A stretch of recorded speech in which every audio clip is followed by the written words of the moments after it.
ময়ে চাইছোঁ screenshot viral হৈছে মোৰ নামত অৰূপ কুমাৰ দে। এটাত লিখা আছে অৰূপ আৰু এটাত লিখা অৰূপ কুমাৰ দে। আৰু অলপ মানে কিছুমান বেয়া মেছেজ। তো স্ক্ৰীনশ্বটটো ভাইৰেল হোৱাৰ পিছত মই ইতিমধ্যে কেছ মানে মানে হেৰি কৰিলোঁ, এই কোকৰাঝাৰ থানাত আয়োগ দিলোঁ যে ভাইৰেল হৈছে, কিবা কোনোবা দুষ্ট চক্ৰ এইটো এটা মানে হেৰি কৰি আছে মোৰ মানে ৰাজনৈতিক কেৰিয়াৰ বা মোক পলিটিকেলভাৱে মানে মানে কলাপছ কৰিবৰ বাবে। তো সেইকাৰণে মই স্ক্ৰীনশ্বটৰ হেৰিটো লৈ পেলাই মই কোকৰাঝাৰ থানাত কেছ মানে সাজু কৰিলোঁ। আৰু আজি প্ৰেছ মিডিয়া বন্ধুসকলৰ ওচৰতো মই কৈছোঁ যে এনেকুৱা নিউজ নতুন নহয়। আপোনালোকে জানে যে 1-1.5 বছৰমান আগত বা 2 বছৰ আগতো বিভিন্ন ধৰণৰ সামাজিক মাধ্যমত ফটো এডিট কৰি পেলাই বেয়া বেয়া মেছেজ হেৰি কৰি পেলাই মোৰ নামত দি থাকে। তো আজি সাংবাদিক বন্ধুসকলক মই কৈ আছোঁ যে এইটো কমপ্লিটলি ফেক আৰু এইটো মোৰ লগত হেৰি নাই। আজিকালি এডিটিঙৰ জামানা, আজিকালি নাম্বাৰ বহাই দি পেলাই মানে হেৰি কৰা যায়। আৰু মই মেছেজবিলাক চাইছোঁ, সেই মানে সেই এগেইনষ্ট ছাইডৰ ফালৰ পৰাও চাব মেছেজবিলাক মানে পজিটিভ মানে দুই পক্ষৰ যিটো কনভাৰচেশ্যন আপোনালোকেও ভালকৈ চাব বস্তুটো। আৰু মোৰ সন্দেহ যে এটাত অৰূপ কুমাৰ দে, আৰু এটাত ছেইম হেৰিত কেতিয়াবা মোৰ নামটো আছে, আকৌ নামটো নাই, নম্বৰটো আছে। দুটা একেলগত কেনেকৈ হ'ব পাৰে, একেই বস্তু। তো সেইকাৰণে মই কোকৰাঝাৰ থানাত কেছ সাজু কৰিলোঁ। আৰু যোনেই বদমাইচি কৰিছে চৰকাৰে বা আইনে সেইটো ব্যৱস্থা ল'ব। এইটোতো মই আপোনালোক ক'লোঁ যে এইটো আজি নতুন নহয়। আপোনালোকে জানে সাংবাদিক বন্ধুসকলক, এইবিলাক লৈ মোৰ যোৱা 1 বছৰ আগতো নিউজ ওলাইছে কোনোবা এজন মহিলাৰ লগত। তো এইটো থাকিবই। এইটো ধৰক আমি পলিটিকেল লিডাৰ, আমাৰ মানে বদনাম কৰাৰ চেষ্টা কৰা থাকে, ইমেজ ডাউন কৰাৰ চেষ্টা কৰে। কিন্তু মই এটা কথা কৈছোঁ, মই ৰাইজৰ হৈ কাম কৰি আছোঁ আৰু অহা দিনত ৰাইজৰ হৈ কাম কৰি থাকিম। কোনে বদনাম কৰাৰ চেষ্টা কৰে, কিবা কৰে, কৰি থাকক, মোৰ সেইটোৰ লগত কোনো হেৰি নাই। মই মোৰ কাম কৰি থাকিম আৰু আমাৰ চৰকাৰক আমি আগবঢ়াই লৈ আকৌ আমি অহাতে ৰাইজৰ হৈ সুবিধা লাভ কৰিম।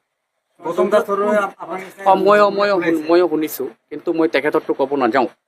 তেখেতে মই শুনামতে ইতিমধ্যে কেছ তেওঁ গোচৰ মানে থানাত দিছে। তো যোনে এইবিলাক কৰিছে তেওঁলোকে মানে উচিত শাস্তি আৰু উচিত শিক্ষা পাব লাগে। ময়ে চাইছোঁ স্ক্ৰীনশ্বট ভাইৰেল হৈছে মোৰ নামত অৰূপ কুমাৰ দে। এটাত লিখা আছে অৰূপ আৰু এটাত লিখা অৰূপ কুমাৰ দে। আৰু অলপ মানে কিছুমান বেয়া মেছেজ। তো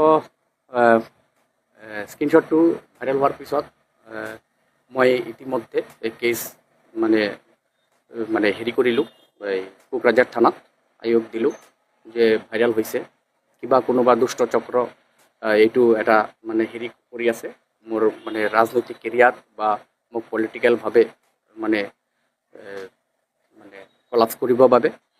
তো সেইকাৰণে মই স্ক্ৰীনশ্বটৰ হেৰিটো লৈ পেলাই মই কোকৰাঝাৰ থানাত কেছ মানে সাজু কৰিলোঁ।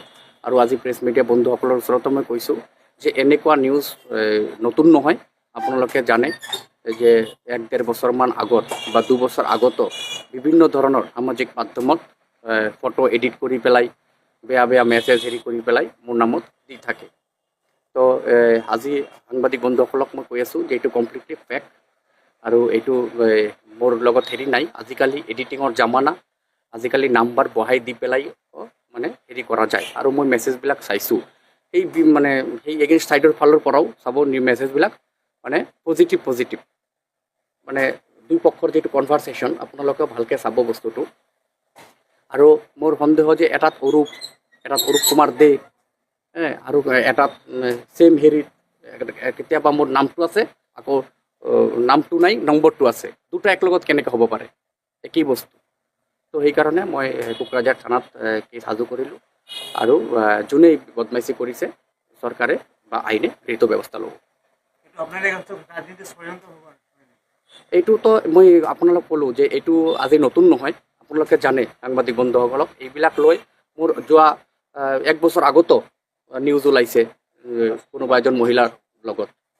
তো এইটো থাকিবই, এইটো ধৰক আমি পলিটিকেল লিডাৰ, আমাৰ মানে বদনাম কৰাৰ চেষ্টা কৰা থাকে, ইমেজ ডাউন কৰাৰ চেষ্টা কৰে, কিন্তু মই এটা কথা কৈছোঁ, মই ৰাইজৰ হৈ কাম কৰি আছোঁ আৰু অহা দিনত ৰাইজৰ হৈ কাম কৰি থাকিম।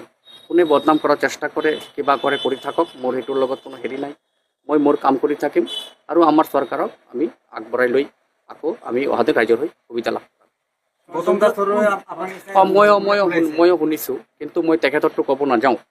তেখেতে মই শুনামতে ইতিমধ্যে কেছ তেওঁ গোচৰ মানে থানাত দিছে। তো যোনে এইবিলাক কৰিছে তেওঁলোকে মানে উচিত শাস্তি আৰু উচিত শিক্ষা পাব লাগে।